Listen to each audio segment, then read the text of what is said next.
Salut tout le monde, c'est Dave, donc pour les ateliers de musique du B.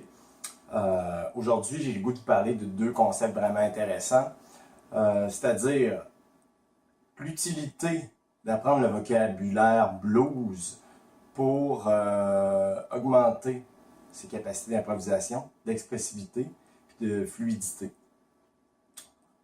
Puis ensuite, je vais vous montrer des exemples pratiques, c'est-à-dire des motifs, puis des concepts. Donc, pourquoi apprendre du blues si on n'aime pas ce style-là? Ce qui arrive assez souvent, certains de mes élèves, ils se disent, ben, moi j'aime pas vraiment le blues, pourquoi je devrais apprendre ce style-là, les bases de ce style-là? C'est que le blues, étant donné son origine, c'est un style qui vient des Afro-Américains, début du 20e siècle, etc. Donc, on ne fera pas l'historique, mais tout ça pour dire que ça a été le fondement même de la musique pop contemporaine. Puis d'apprendre la base du vocabulaire blues, ça nous permet d'avoir une expressivité vraiment accrue, puis une fluidité dans notre jeu, une expressivité qu'on ne peut pas aller chercher avec la musique classique, entre autres, ou autre. Donc si on s'intéresse à d'autres styles, moi je crois beaucoup, tu vas à la racine de ce style-là pour comprendre les fondements, puis après ça, tu le mets à la façon que toi, tu as le goût de t'exprimer. Pourquoi apprendre 10 millions de concepts, tandis que si tu vas à la source, ben, tu vas savoir ce qui est vraiment authentique. Donc, évidemment, la base du blues, c'est pas des intonations justes comme en musique classique, selon nos standards, donc il y a des altérations dans les notes. Si on prend notre bonne vieille gamme pentatonique de La mineur, donc 5, 8, 5, 7, 5, 7, 5, 7, 5, 8, 5, 8. Bon, si vous voulez avoir plus de détails sur l'origine de cette gamme-là, tous les détails de ça, j'ai déjà fait des vidéos précédemment là-dessus. Puis ça se trouve facilement maintenant sur YouTube ou sur Google, peu importe. L'intérêt de cette gamme-là, c'est qu'il n'y a pas vraiment de notes qui faussent dans un contexte de chanson puis d'improvisation. C'est toutes des notes qu'on appelle consonantes. À partir de là, ce qui est intéressant, c'est pas vraiment les notes, parce que si on fait juste jouer, puis même à ça, j'ai ajouté un petit vibrato, ça.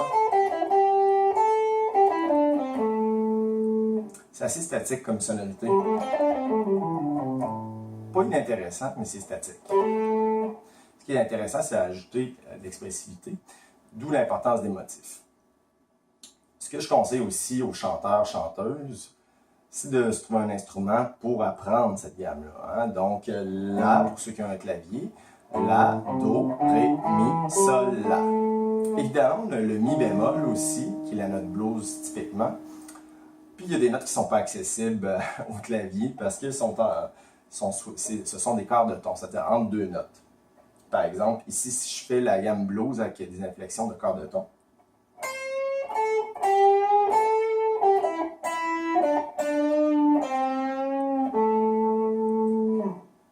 ça a déjà une sonorité beaucoup plus authentique. Plus que ça sonne un petit peu statique. Donc, on peut voir ici. Donc, ajouter du vibrato aussi. L'idéal pour s'intéresser à ce style-là, c'est vraiment d'utiliser des motifs. Donc, d'apprendre concrètement. Là-bas, ce que j'aime de l'approche blues, c'est vraiment l'approche par imitation. Imitation, puis question-réponse. Donc, tu apprends un motif, même si c'est pas parfait. Tu t'amuses avec, tu le mets à ta main. Donc, le motif que je vais vous montrer aujourd'hui.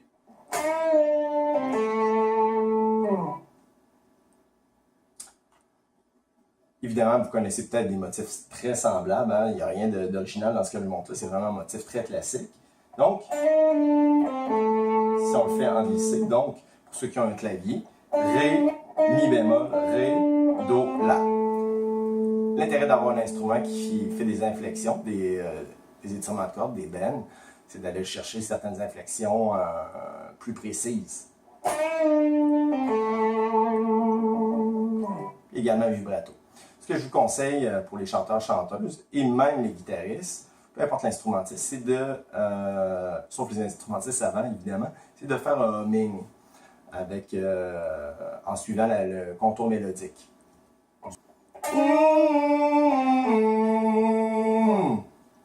Ça nous permet d'intérioriser le motif, puis de le mémoriser finalement aussi, d'une façon beaucoup plus ancrée que juste... Ça reste un peu extérieur, tandis que... Ça améliore notre voix aussi, hein, ça nous permet de développer du vocabulaire finalement. Donc, premier motif, hein, donc je prends mon troisième doigt à la septième case, j'étire la corde en appuyant avec mes autres doigts. Mon pouce est sorti, il sert de point d'appui. Donc ici, je vais faire une rotation du poignet. C'est un petit peu entre la note de la sixième case et de la septième. Je veux dire de la huitième et de la neuvième case. C'est sûr qu'on peut y aller vraiment juste avec le mi. Mais moi, j'aime un temps entre les deux. Je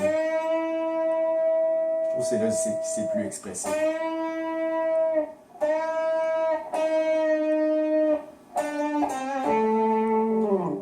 Donc,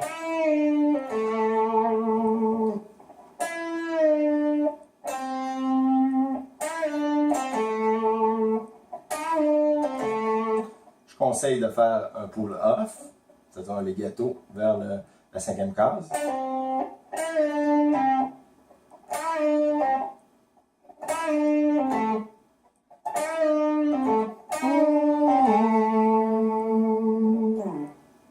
Glisser vers la vibrato évidemment, vous voyez ici. Je vais revenir avec la technique de vibrato, mais qui est absolument essentielle pour le style, pour l'expressivité aussi de l'ensemble de votre jeu. Donc le mouvement de va-et-vient, mais qui revient toujours au son original. Donc là, on peut créer plusieurs types de rythmes différents qui nous permettent d'avoir une expressivité accrue par rapport au tempo de la chanson, hein, ou du style, pour des trucs plus dramatiques, plus doux, puis avec un glissé vers le bas après.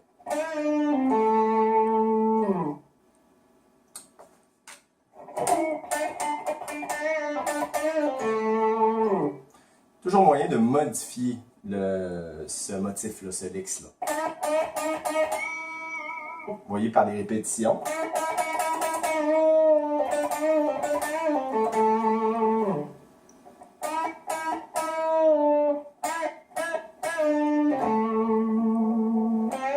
On peut chercher une autre note, etc., etc.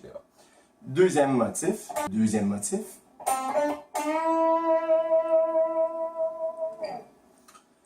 On va vers la quinte, à la cinquième note de la gamme. Donc, Do, Ré, Mi.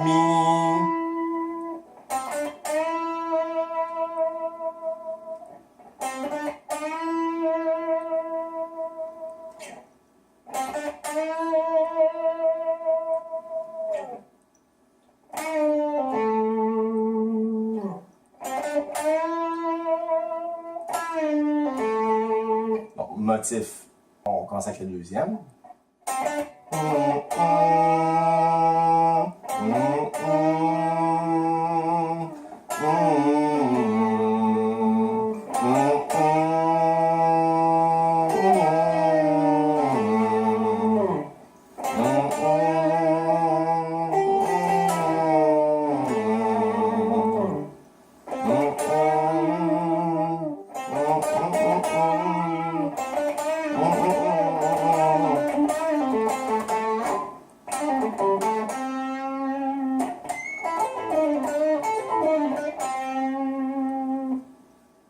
Donc, on revient à notre deuxième motif. Donc, ça, c'est la question hein, qui va finir sur la quinte.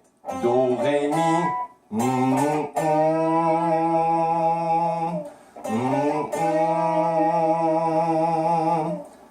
Et le motif numéro 1 qu'on a vu comme réponse.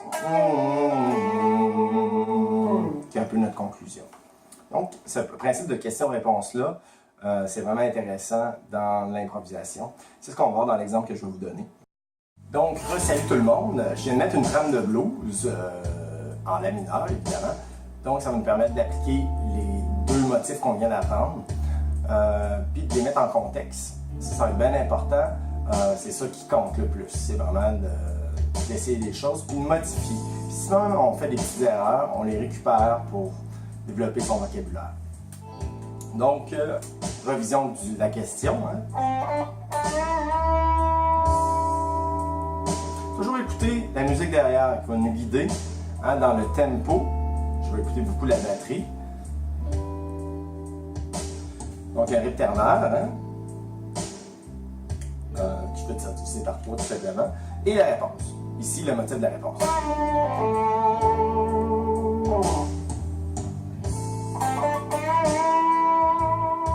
Question. On répète la question.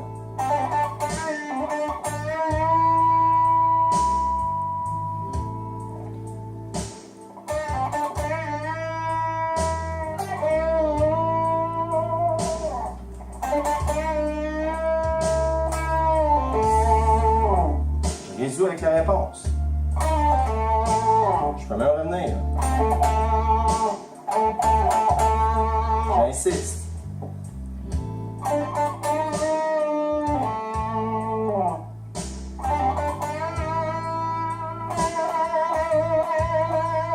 J'insiste sur la dernière de la question.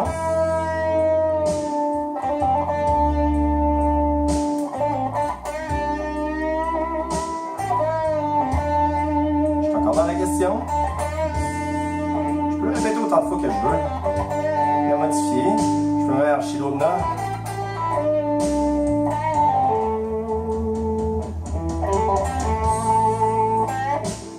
Je vais dans d'autres octaves.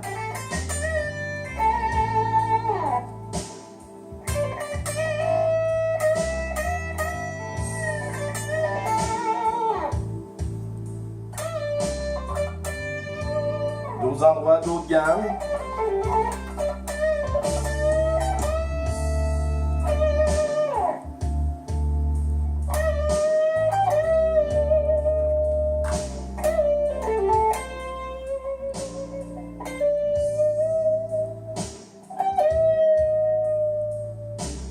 Avec différentes forces.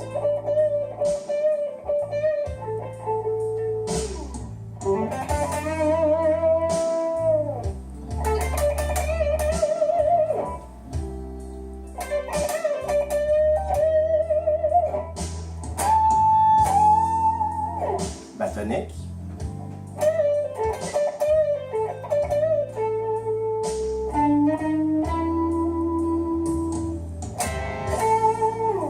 Etc., etc. Donc, le but, c'est de s'amuser à différents endroits sur le manche. Ou, avec la voix, à différentes octaves.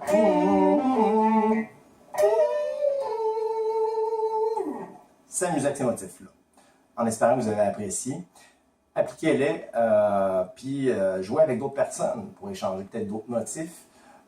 Écoutez des albums, et transcrivez des motifs si vous voulez vraiment les apprendre. Intériorisez-les. Puis on se voit une prochaine fois.